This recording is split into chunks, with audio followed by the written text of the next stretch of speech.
Ladies and gentlemen, welcome to the Manifest Wrestling Podcast. I'm your host, Alfonso McCree Jr. That's ALPHONSOMCCRE Jr. And you might be wondering why I'm so fired up. Well, one, is because you can bet on me. And two, it's because we have a very special guest on the Manifest Wrestling Podcast today. And I have a very creative, not so creative, but a very lengthy way of introducing this guest here today. He's coming after this first window of content, but pro wrestling. The glue of pro wrestling has always been the commentary. Think about your favorite moments in the history of wrestling. Think about Stone Cold Steve Austin returning at Backlash 2001 to save The Rock. Think about all of Triple H's dastardly deeds that he's committed, including him aligning himself with Stephanie McMahon. Think about Yeselmania. Think about the streak ending.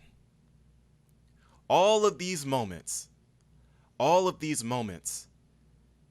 came with great commentary. The Undertaker throwing Mankind off the top of the Hell in a Cell. John Cena returning at the Royal Rumble in 2008. Returning from injury at the Royal Rumble at number 30. Think about the commentary behind all of those. Commentary is a staple of our industry.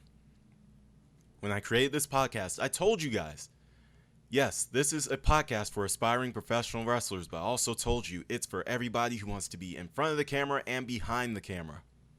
In production, at the commentary table.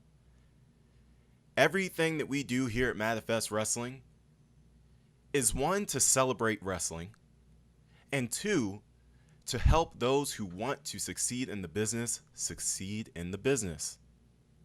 And what better way to do that than to bring on people who are succeeding in the business right now.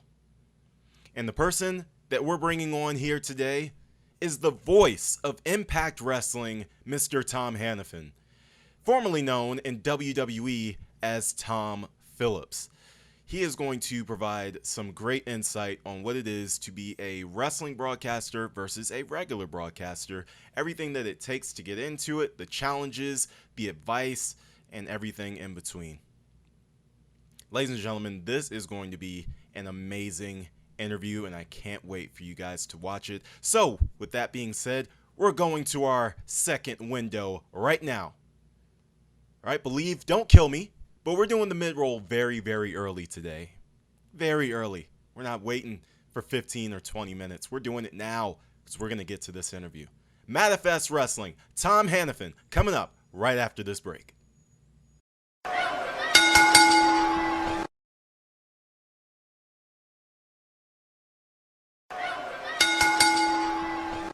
What's going on, everybody? Welcome back to the Manifest Wrestling Podcast. My guest is officially here, Mr. Tom Hannifan, formerly known as Tom Phillips. He is the voice of Impact Wrestling, but that's not all he does, and that's not all he has done, okay? He is also a fellow Believe Network podcast host. Penn State Football, State, a Penn State football show. He is the host of that on Believe Network. Proud Penn State University alumni. Maybe he'll make me into a fan eventually. We'll see. Former play-by-play commentator for World Wrestling Entertainment on NXT, Raw, SmackDown, 205 Live, and NXT UK, one of my favorite brands and one of the most underrated brands in wrestling history, in my opinion. And Tom, you just called Impact 1000. Please, let's start with that. How was that experience for you? Emotional, really emotional. It was really cool to be a part of that. I've had the chance to be a part of some of those milestone-esque broadcasts in the way of Impact and then WWE before that. So you understand the importance of those nights. And there's a lot of things that you have to bring forward as a commentator, and you have to try to give context to who some of these people are in terms of past, present.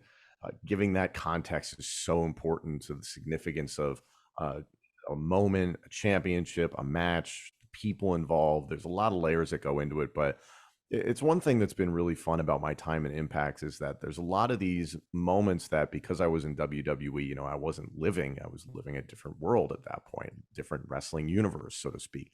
And I've learned so much through the people in Impact so that almost by osmosis, I've felt the way they feel about all these moments and these people, et cetera, et cetera. So my job is to try and bring that emotion forward, and I'm a very sentimental, emotional guy. I cry at everything. So to have a night like Impact 1000, where granted there were some familiar faces, getting to see Devon again was really, really special. But to just try and put all these things into context, it's a challenge. It's a responsibility, and I welcome it. And I loved every last moment for it, and especially the way our knockouts were showcased, just to make that statement in regard to how important the knockouts division in Impact Wrestling is to the greater story of women's wrestling and the history of the business was very important to me.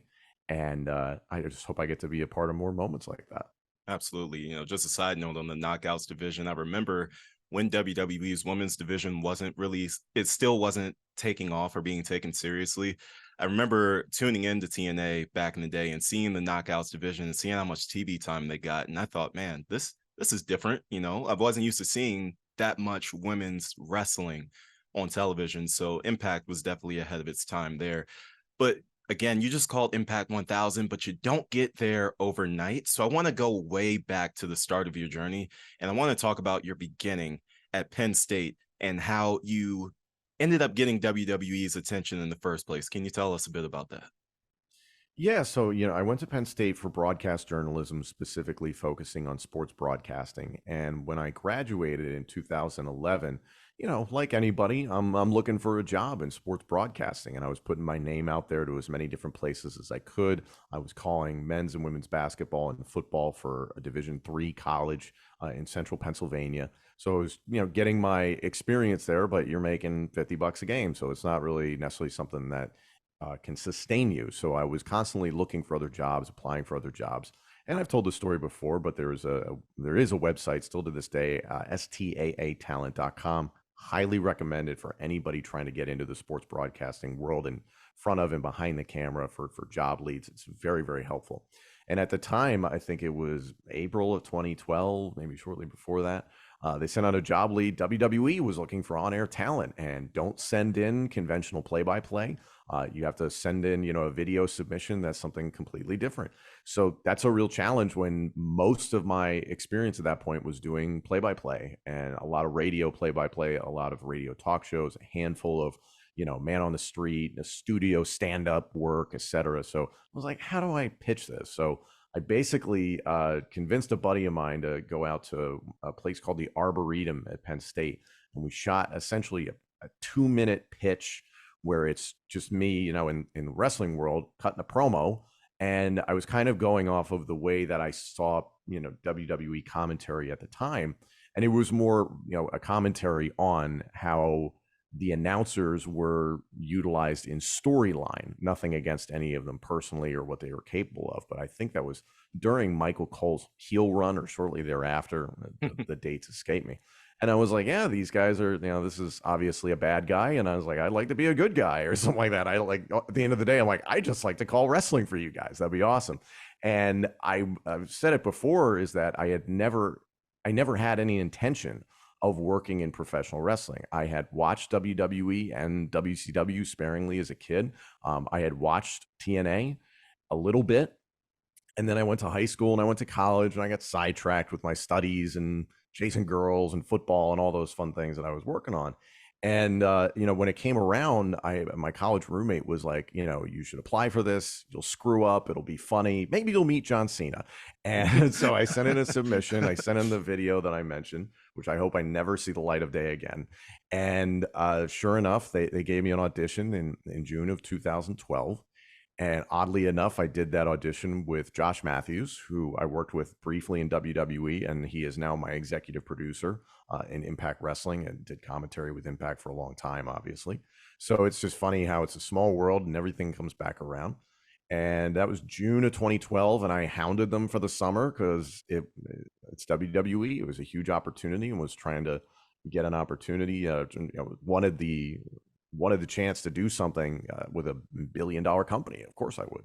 And in September of 2012, I just moved into a new apartment in State College, Pennsylvania. I was still working there. And I think I'd been in the apartment maybe a week, and I got an email of, hey, do you want to start with WWE, later this month? And I was like, oh my God. So, jumped at that, turned my life upside down, got out of the apartment, etc. And that was, I was 23 when I got hired. I didn't know I didn't know anything about what I was getting into. I really didn't. I had a vague idea of wrestling, but the thing I think that was potentially attractive about me to WWE is that I didn't, and that I was young and I had some, skills out of college that were rudimentary, and they could teach me and they could show me some things and kind of mold me the way they saw fit. And I'm very fortunate. I got to spend about 9 years with WWE. You talked about it in the open there. Also got to call main event and superstars and 4 WrestleManias, 4 Royal Rumbles, SummerSlams, Survivor Series, NXT takeovers, aplenty, like you name it. I got to do it in 9 years. So I have no complaints over that time. And the skill set that I was given, it's unbelievable. Like there's times I look back on what I was able to learn and what I was taught, and I'm just so grateful for what I was given. And now getting to apply it to Impact Wrestling and rolling into things like Bound for Glory, like we have on October 21st, biggest pay-per-view of the year. I can take all of this education I've gotten in pro wrestling and just broadcasting as a whole and apply it to Impact now. And it's just been so much fun here at Impact. When you talk about how they molded you and everything like that, like obviously WWE has a specific commentary style that they like expect from their broadcasters and everything. For you personally, when you thought about the people who came before you, did you feel pressure to live up to like the expectations of a Michael Cole, of a Jim Ross, people like that? Oh my God, yes, because at the time I was working with both of them. For a very brief amount of time, I was working with Jim Ross and Michael Cole in NXT. And I believe a broadcaster named Tony Dawson in WWE, Tony Luffman, outside of that, that's his real name. He and I were brought in at the same time, and Cole was working with Tony, and JR was working with me a little bit. And then Tony got elevated to the main roster to work with, work on main event or superstars, whatever it was called at the time. And shortly thereafter, JR was out of the company, so I was working with Cole pretty exclusively. And yeah, like those are the 2 biggest play-by-play names in the history of the company, in my opinion. So you're like, okay, no pressure, don't mess up. And I messed up a lot. So that was what NXT at that time was for. It was a developmental, it was a training ground, and it's still that to this day. But now it's amplified, it's live on USA, so it's just grown by leaps and bounds. But anyway, yeah, I immediately got thrown into the fire there, and like I said before, I really just didn't fully comprehend what I was diving into, and I needed some tough love. I needed a lot of tough love, to be honest, and I got that from Michael Cole, from John Bradshaw Layfield, from Corey Graves, who he and I were coming up at the same time, and he was trying to reinvent himself altogether as a broadcaster. Had been wrestling, medically unable to continue, not medically clear to continue at least, and it was just such a good opportunity for me altogether, and that I got to learn from some brilliant people. William Regal, I worked with him closely on commentary, and just he pointed out a lot of things here and there along the way that I'm like, man, I just grateful for. Matt Bloom, somebody that looked out for me from day one. He has about 1,000 names in wrestling, so Google him. But he's now he's now Tensai, the A-Train, tens. Albert. Yeah, I try not to bring up Sweet Tea or Tensai around here, but like A-Train, I was a big A-Train mark once upon a time. I loved A-Train. So that Survivor Series, Team Lesnar versus Team Angle, I was all about that heel team. I loved Look, it. we could go. We honestly, I could talk to you probably for hours about that pay-per-view exclusively from Oh start yeah, to no, it was finish. fun, That but is one of the greatest ever. to put into perspective, what you think versus what's real. I was a fan of that, that storyline, for instance, and I'm trying to remember the entirety of Team Lesnar. It was Lesnar, A Train, It was Matt Morgan, yeah. Nathan Jones, Yep. and I think they recruited Cena, but Cena joined Team Angle. So like, who's the fifth? I'm I blanking. forgot who the Big fifth Show. one was. Big Show. Was it the Big Show? Yeah, yeah, because Big Big Show Show. was the last one eliminated. That's right. Big Show. Yep. Mhm. So I am, a kid watching this. Was that 2003? I want to say 2003. 2003. 2003. Hmm. So I am, I'm a teenager. Okay, I'm not a kid, but yeah, I'm still a kid. You're a kid. But It's I'm fine. I'm a teenager at that point in time, and I was just like, wow, the sheer size of this team. This is incredible. And then you actually get into the business and you learn the interpersonal workings of how everybody worked together, how difficult it is to put together a match like that. You got 10 freaking guys plus players on the outside like Heyman involved, et cetera, et cetera. So I just got this brilliant education early on. But yeah, like I got asked at a very early point in my time in WWE. It's like, did you come here for this chair, meaning the lead play-by-play chair in all of the company, in terms of working to that? It was never going to get handed to me, but working towards that. And that was always my goal. So to have people like that looming large over my career, I wouldn't have had it any other way. It was perfect.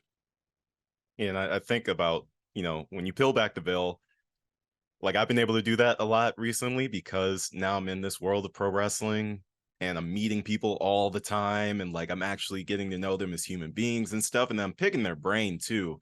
And I'm talking to Devon about stuff like, hey, what was the best moment, like the best crowd reaction you ever got? And he's telling me and everything. And I'm really seeing like the human aspect behind the superheroes that we see on television. Um, like when you got into that chair in 2012 to when you eventually left in 2021, how many leaps and bounds did you feel like you had taken? Obviously, like you got better, but I mean, really, like from where you were when you started to where you were when you finished, how far did you feel like you had come compared to, the expectations that you had from those humans that you finally met, like Jim Ross, Michael Cole, and all of them? How far did you feel like you got? Night and day. There's commentary of mine from 2012 to like 2018 that I hate. I just hate. And I'll listen back to stuff even in 2019 to 2021 when I was laid off. I'm like, yeah, I'm like, it's good, but like it's getting there. I didn't really feel comfortable until Raw in 2020 when I got put on that as of the Royal Rumble in 2020 and then the night after. I didn't feel like I had a control of the broadcast or a control of the desk and my team until I did that show. And it's not to say, hey, this is my show, whatever. That's not the way to go. And I learned that lesson the hard way.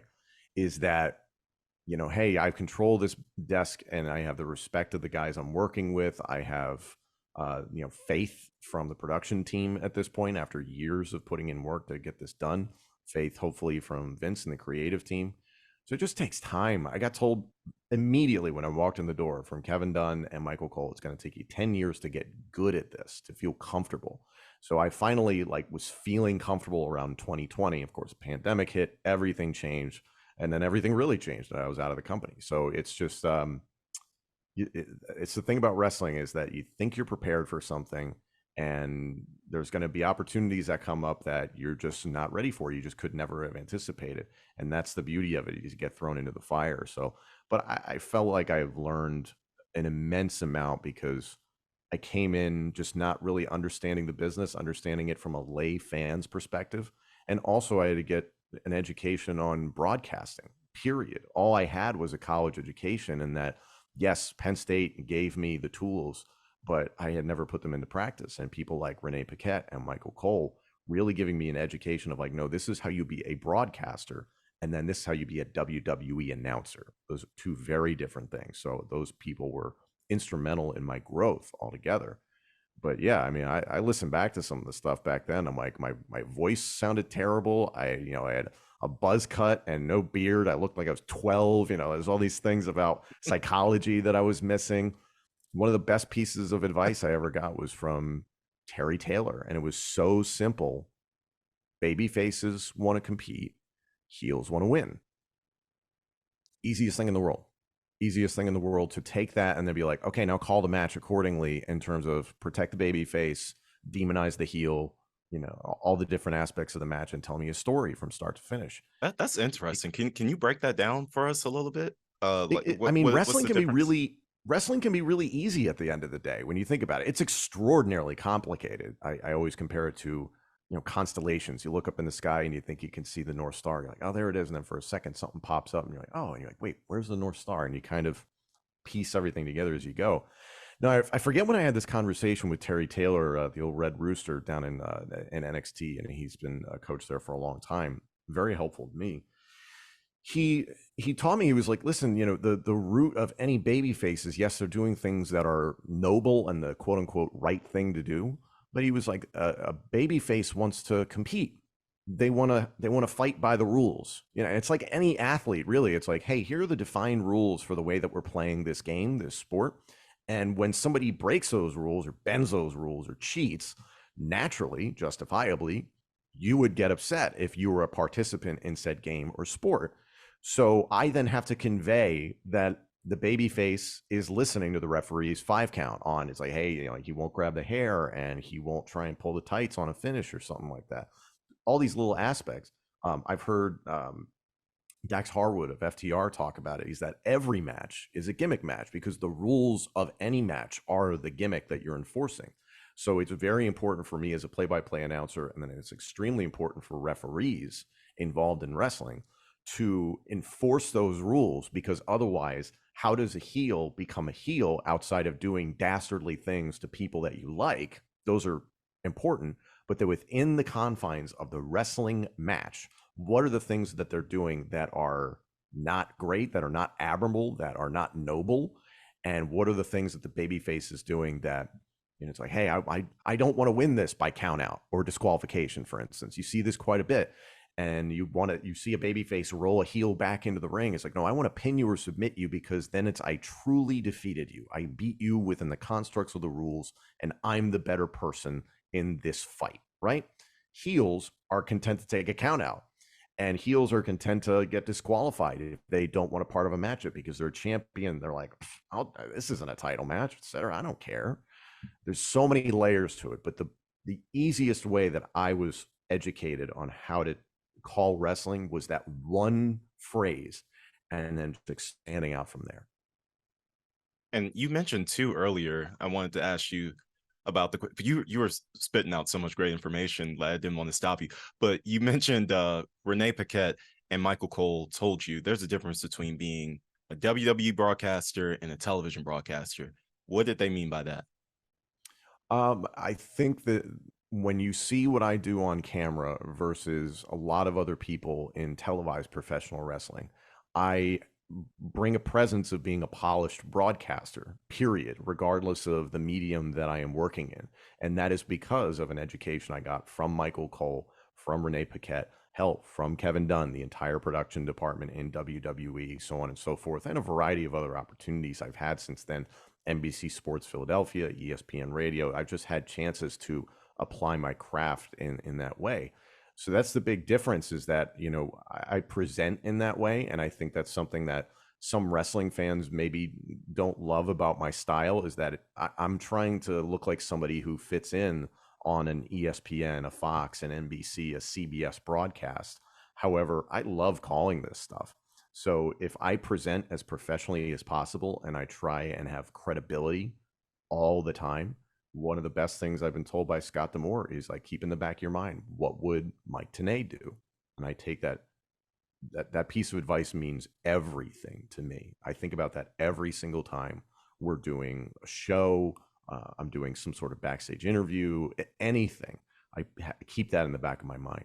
So it's a combination of how do you present, what's your delivery like, when you speak, are you believable? Do you sound like you're confident in what you're saying? Because there's a lot of people in wrestling who, as a commentator, you might say something and think you feel it, but does it sound like you feel it? It's a very different thing. Essentially, what we're doing is voice acting, because we know there's a story being told that isn't, the real thing. And it's great when the real thing comes into play, because then it's an organic reaction. But when I'm telling you a story about, I don't know, name a storyline that has happened in wrestling in the last handful of years I've gotten to be a part of. Most of them are manufactured by the creative team involved. That's how wrestling works. So then I have to make you think that I believe every last thing that's going on. I have the information correct. And then when I'm damning the heel and glorifying the baby face, that information is correct and that I feel that stuff as opposed to just being like, gee, I hope he wins, as opposed to really being into the moment and feeling it the way a fan feels it.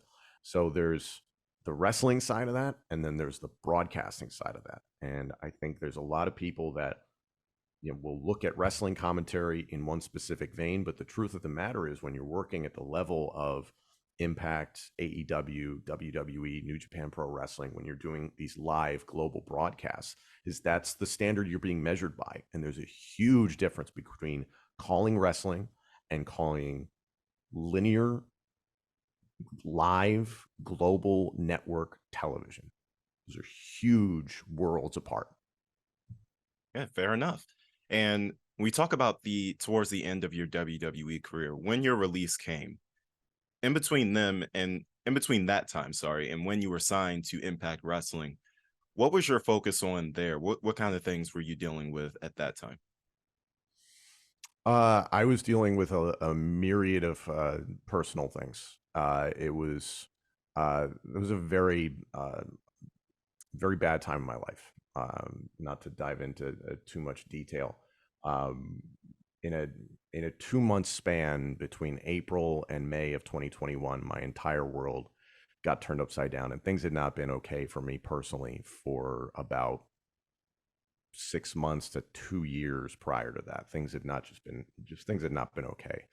And when the release from WWE came, there also came this wave of relief, but also that concern of what's next.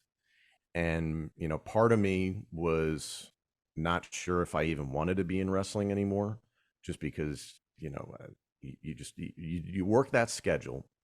It's a lot. Anybody that's in WWE, past, present, whatever, will tell you it's a lot. So to take the time to step away from it was very helpful. And then when the opportunity with Impact Wrestling came along, it just felt right to me. And it's tough to explain, but I've told the story before in that I have great friends in Steve Macklin and Deanna Perrazzo, and they helped connect me with Josh Matthews, and it just so happened they were looking to make a change at that time. Had that not happened, who knows where my career would have taken me. And then once I got to talk with Josh and understand that, like, oh, he's executing the broadcast exactly the way that I kind of expect him to, but with a twist, because it's obviously not going to be exactly like WWE. But he and I were immediately on the same sheet of music. And then to speak to Scott D'Amore and understand what he wanted and the expectation he had for me, the standard in Impact Wrestling for play-by-play is Mike Tenay. No pressure. So that's a good standard to have. That's a fantastic standard to have. So I was Yeah. thrilled about that from the jump. And then when I did Hard to Kill in 2022, my love, my passion for calling this stuff was just reinvigorated. I as soon as I got done, I went backstage. I was crying. I hugged Scott. I was like, I told him, I said, thank you for giving me back my passion. And it just went from there. And now it's at a point where I really feel the weight of that responsibility of being the voice of Impact Wrestling, because it's all I ever wanted. It's all I was ever driving towards in WWE. And that opportunity went away, and that's okay. Now in Impact, to be embraced by everyone there as the voice, as the guy on play by play, I can't even really explain how much that means to me. It's special. But yeah, that time period was not great for me on a personal side, and I can say that time is behind me, and Impact's a big reason why my life altogether is just better. So tough to explain. Yeah, and I'm glad that you opened up even a little bit. I know as men, it's really hard for us to do that a lot of the time. So, like, I have an appreciation for the fact that you even maybe dipped your toe into explaining it a little bit. That was like really cool of you. What I guess I don't need to know the personal details about what you were going through, but what I do want to know, as somebody that's in your industry, as somebody who's gone through and maybe kind of now still going through a frustrating period in my career where I'm trying to get seen and trying to get noticed and trying to get the opportunities that I feel like I've been working so hard for. What kind of things did you do to like keep yourself mentally and spiritually grounded while you were going through these dark times in order to continue to press forward? Man, that's something my therapist and I talk about a lot. Yeah, it's Well, you know what? That's one. no, no, That's no, one it's right there. okay. You just mentioned it. No, it's Therapy. okay. Yeah, That's one. first of all, I'm a big proponent of therapy. I've been in Yeah. therapy for over 3 years now, and I speak extremely highly of it, and I recommend it to anybody. Talk to somebody. Talk to the people in your life that you trust. Talk to somebody, anybody. It's far better than internalizing everything. That was the complication, is that I could feel things in WWE slipping out of my fingers from December 2020 until I was released in May of 2021. I could feel things were not going my way. I was abundantly aware of the auditions happening for people like Adnan Virk, Jimmy Smith, Kevin Patrick, et cetera, et cetera, et cetera. So I knew those were happening. So usually I'm like, they're not firing Michael Cole. Take the hint. Yeah. And when things are not great at work, and then things are not great at home, there's no reprieve. There's no balance. There's no time to get up off the mat, so to speak. So I lived in that headspace for those last 6 months, and I was really living in that headspace for about 2 years, really pressing. I think I remember when the Fox deal came up with WWE, being told, everybody's auditioning for their spot, not really their job. Like, I don't think they're necessarily threatening anybody's job, but just, you're auditioning for your spot on our programming for the next 18 months. And I think that launched in 2018, if I'm not mistaken. So from like 2017 on, I didn't take a vacation. I had my honeymoon, but I took a vacation, and like that, and I came back and I was rusty because I've been away for 2 weeks, and I was like, I can't do this anymore. I've got to just buckle down. Because I'm very much somebody who, if you give me a goal, I'm going to work towards it. So there was part of me in the back of my mind is like, man, I want to earn that SmackDown gig, of course. And I knew in the back of my head, it's not going to me. It's going to Michael Cole. He's the voice of the company. This is going to be the A show. But I was like, I have to push towards this. So I didn't take a break for the longest time. And then I was striving to accomplish other things within the company during that time. And I'd been given a smaller managerial role in terms of producing and training and recruiting broadcasters. So like my role expanded, which I enjoyed. That I learned a lot, made a lot of mistakes, but learned a lot of things along the way. And it just got to a point where it was the breaking point for me, and that I knew there were changes coming within the company in 2020 and then into 2021.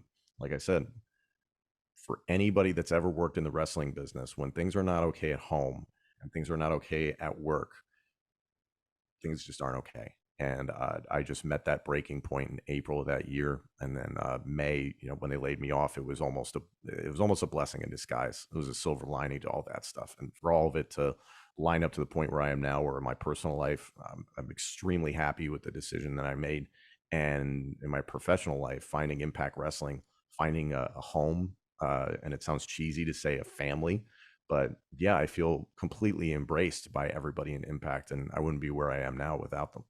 Honestly, that's all we're all looking for in our workplaces, right? Like, I work at a editing company. We just do editing highlights for like SEC and Big 12 and American and everything. And it's just a family atmosphere there. And it's so hard for me to leave. You know what I mean? Yeah. Because like that's really all you're looking for ever. I'm like, even if I get another job, I'm staying here and I'm finding some way to continue my Any work here because Anybody in any damn. walk of life can speak to that. Like, if you love the people you work with, you'll deal with a lot. And I think that's the case for a lot of people. Just, again, it doesn't matter what you do. I know there were definitely points in WWE where I'm like, man, I'm really struggling right now.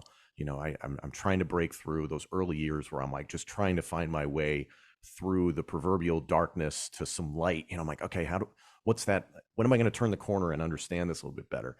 And it was thanks to the people around me that I just kept going. And then I'd find little successes here and there. And I'd talk to this person, they'd educate me, et cetera. And it all just kind of pieces together. But it's that mentality of just keep going, don't stop. And the people around you will support you. And like I said it for years in WWE. And I said when on social media after I got released that I had a dream team, the guys in production that backed me up and supported me. And then I had the people I worked with on air that you're in that proverbial foxhole with, that you develop bonds that never go away. So you hold on to those things in the good times and the bad times. And I'm fortunate there are a lot more good times than bad.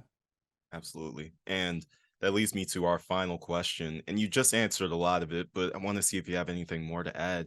This podcast was really created to help aspiring pro wrestlers, but I've taken it to the next level and I'm trying to help anybody who's aspiring to do anything in the pro wrestling business, in front of the camera, behind it, in the production truck, in a managerial position. It doesn't matter.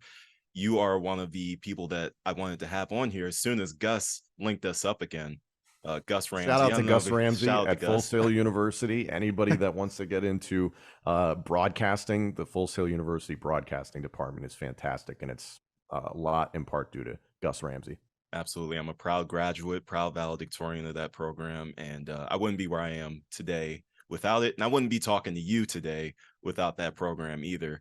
But what I want to get that real solid piece of advice, maybe something Jim Ross would tell you about getting into commentary, getting noticed by the companies that produce the thing that we love so much, professional wrestling, and getting that opportunity to be a voice of a company.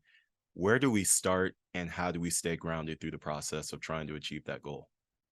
The thing I was always told by Michael Cole is that if you have energy, enthusiasm, and passion in the way that you execute a broadcast, it's going to shine through. It's going to get across to the audience. Now, you have to do your homework. You have to be prepared with all those little things, statistics, who, what, when, where, why, everything. But if you're really prepared to tell the full breadth of a story and not just call a wrestling match bell to bell, and what I mean by that is just calling moves bell to bell. That if you talk to any wrestler, they're like, "What's the story of the match? What are we doing from point A to point B that makes you as a viewer follow it and get lost in that world of disbelief?" Because Stone Cold Steve Austin has said it is like the beauty of wrestling is that you want to turn your brain off for a minute and you want to suspend belief and just get lost in like, oh, this guy's going to win or lose, and oh my god, this storyline's going to play out, etc. That's the beauty of it. So yes, there's a lot of layers to it in terms of how you present, how your delivery sounds. I'm somebody who has really always been, and I said it before, I'm a very emotional and sentimental person. So I really like to take the time and look at the macro of any story or person or championship or whatever, and then get into the micro of what's happening in the match, because there's so many things that play into it. And I'm fortunate I've got these great people around me. Just this past weekend, had great conversations with Frankie Kazarian and Eddie Edwards in terms of their careers, what they're driving towards, etc. And there's things that maybe you realize in the moment, but like when you take the chance to step back and you're not so, the horse blinders, so to speak, you can just see the world in a totally different way. But yeah, all that is to say that, if you're, Cole told me, it was like, again, if you're able to have energy, enthusiasm, and passion, you're thoroughly prepared and you're prepared to listen more than anything, you're going to have a lot of success in this business. And listen, I'm someone who, you and I talked about this before we started recording. I have never worked an independent show, so people can hold that against me. That's fine. I was fortunate I got into WWE when I did. I got into Impact Wrestling, so I've been able to perform at a very high level in pro wrestling. To work your way up through the indies, I don't have any perspective on, unfortunately. It's extremely difficult. But I can say that working at the television level is also extremely difficult. So if you want to work at this level in front of or behind the camera, adaptability is key. Again, be ready to listen and be ready for stuff that, like I said before, like you're just not going to be prepared for certain things. And you just got to be versatile and ready to tackle anything they throw at you. Don't shy away from challenges. I think that's the biggest thing I can say. Well, thank you for that, Tom. I really do appreciate it. I appreciate your time that you've given us here today on the Manifest Wrestling Podcast. If you want more, Tom, and I know you do, because that was awesome, you can check him out. He's the voice of Impact Wrestling, and he's also the voice of State on State, a Penn State football show on the Believe Network, just like this one is. All right, you guys can catch Manifest Wrestling. You already know, minimum twice a week. Tom, thank you so much, sir. I really do appreciate it. Thank you very much. Bound for Glory, right around the corner, October 21st, live in Chicago. I'm jacked up. Hopefully, we'll see a lot of you there. Hopefully, the rest of you are tuning in. Appreciate you guys. Absolutely. Thanks, Tom.